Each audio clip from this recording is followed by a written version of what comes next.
The treacherous journey through the dark caverns of Shadowfall had tested my resolve, but the promise of the Moonstone Crown spurred me onward.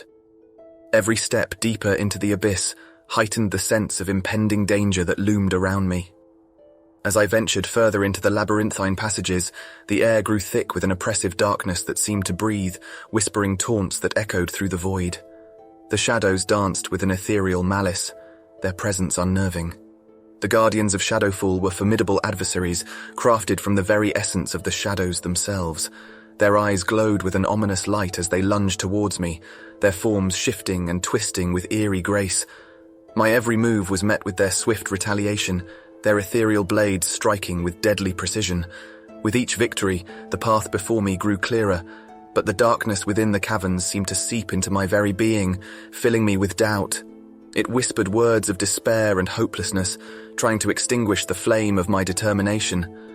But I refused to yield. I knew that the fate of both races depended on my success.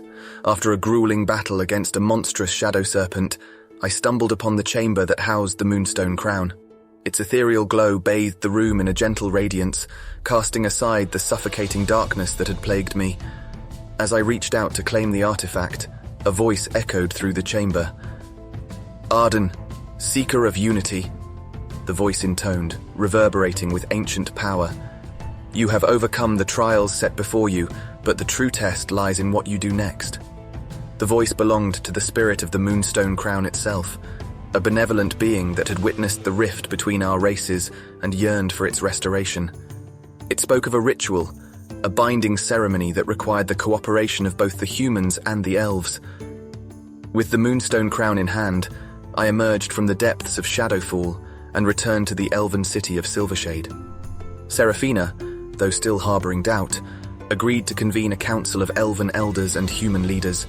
In the grand hall of Silvershade, the council gathered, representatives from both races, their eyes filled with skepticism and curiosity. Seraphina, seated at the head of the table, addressed the assembly.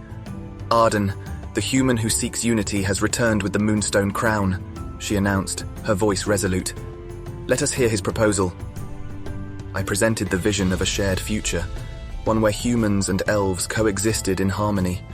I spoke of trust, forgiveness, and the potential for greatness that could be achieved through cooperation. As I finished, silence hung in the air, heavy with the weight of decisions yet to be made. Then, an elven elder named Elara, her eyes filled with wisdom and compassion, rose from her seat. "We have dwelled in isolation for too long," she declared, her voice ringing with determination. "If we are to truly heal the wounds of the past, it is time to embrace a new path." One by one, the council members voiced their support, and a fragile alliance was forged.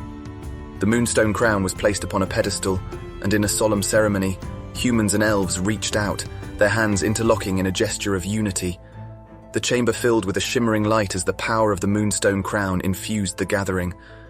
It was a transformative moment as barriers of distrust began to crumble, replaced by a shared purpose, a desire to build a future rooted in harmony and understanding. As part 2 of my journey came to a close, I realized that the path to unity was not without obstacles. The shadows of our past would forever loom, threatening to engulf our fragile progress. But armed with the power of the Moonstone Crown and the newfound bonds we had forged, we would press forward, striving to dispel the darkness that had plagued our lands for far too long.